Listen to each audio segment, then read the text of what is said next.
Hey guys, my name is Devin and welcome back to some epic Minecraft adventures here.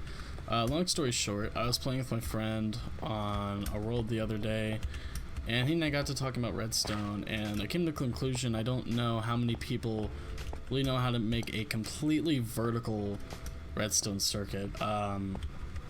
You know, if you're a redstone pro, then I'm sure you know like most if not all of these.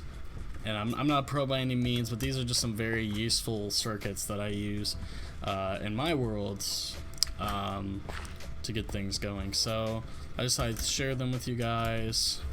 You might know these, but so I just thought I'd put these out there. So let's just go ahead and get started.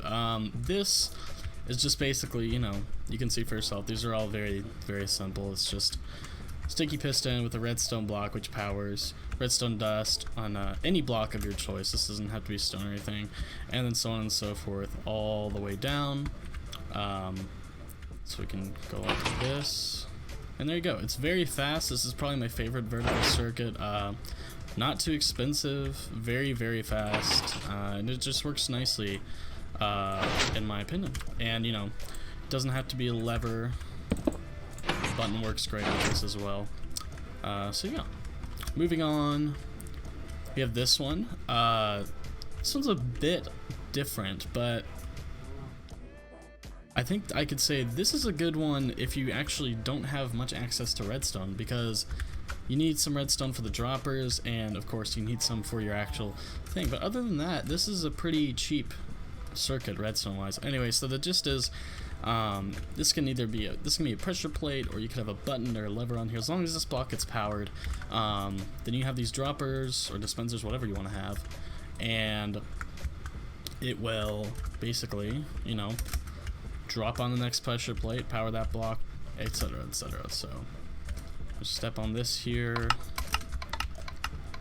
and there you go.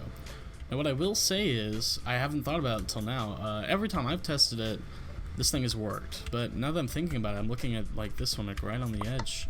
I'm wondering how reliable it is, so I'm actually curious. Let's test it again. I want to see if it fails. Well, okay, let's just do one more time, I guess. Look at that. Look at that. It actually failed right off the bat. So I was thinking about it. The circuit would make a lot more sense if you use dispensers with arrows. So let's give that a shot. As you can see, I don't think this has any chance of failing. We can do a couple more times to be safe. But wow, that is way faster, and you can still pick up the arrows and everything. Let's do it again. Yeah, works great. The only thing about the circuit is you kind of have to go and pick up the pieces afterwards, so I would use this as some kind of maybe like an emergency piston system or something like that. So yeah, let's move on. Now this one's a little bit weirder. This makes use of observers and redstone lamps, but really this does not have to be redstone lamps. Any whole block that can have its block state changed by a lever, or technically anything, this will work. Now the reason the circuit is weird though, as you can see, I'm going to power it. What makes this circuit unique is it actually puts out the amount of ticks, and this actually be better with the button. The interesting thing about this circuit is it puts out the amount of ticks of like these blocks you have. So as you can see, when I power this,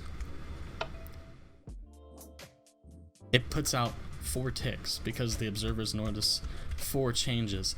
I don't know what practical use this have. I thought this is just a cool circuit though, because you can actually customize how many ticks get put out here. And if you do use it with a button like I am, this will actually put out 8 ticks in total, because of the initial and then the other. But if you use a lever, then you can just do the amount, and then when you turn it off, it does it again. Very interesting circuit. I haven't found a way to use this. Maybe you guys can. Anyway, moving on to the next one. This is basically the same thing, but a little more costly with the use of all these observers. Basically, in case you didn't know, observers, when they put out a redstone signal, their block state changes. So as you can imagine, you know, you do this, it goes all the way down. Pretty basic. I will say, you know, makes a lot more sense than that one. Like, you know, if you use a lever, this will just put out one quick tick. Then you turn it off, same thing. So I would say, you know, probably much more useful, because I really am not entirely sure what all you would use this one for, but this one, the problem is observers are expensive. But anyway, maybe you guys can find a way to use it. And last but not least, we have this very interesting one here. This is a weird one. Basically, you know, you have a system of hoppers that runs all the way down to a chest, comparator, and redstone. But I like this one, and I'll show you guys why in just a sec. So, similar to that one over there, you just have whatever useless blocks you want in here, and it will shoot one into the hopper, and it basically, like, really quickly gets put all the way down in here.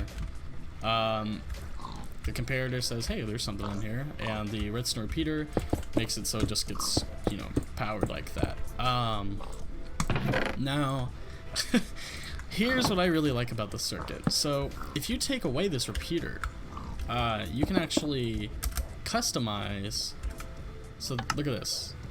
Let's say I want this piston for some reason to only be powered when I put in... Okay guys, sorry, I don't know the numbers that comparators need to power a certain distance, so that took me a minute. So let's say you wanted 3 stacks and 55 of whatever, so you could barely power this. Well, let's say you wanted to make sure that that only gets powered for whatever reason, right? When you hit this button 3 times. Well, then all you'd have to do is come down here, take out 3 of these, come back up here, and hit this button 1, 2, 3 times. Then, only then, this gets powered. And that's why this is one of my favorite circuits, because it opens up so many possibilities. Honestly, like in a survival world, again, I'm not really sure how, you know, this would be used, but I'm sure you guys could find a use for it. So yeah, that's going to do it for this video. Thanks for sticking around, guys. My name is Evan, and if you like this video, please consider giving it a like, as it helps me out a bunch. I hope this helped you guys in some way, shape, or form, and I will see you guys in the next one. Bye now.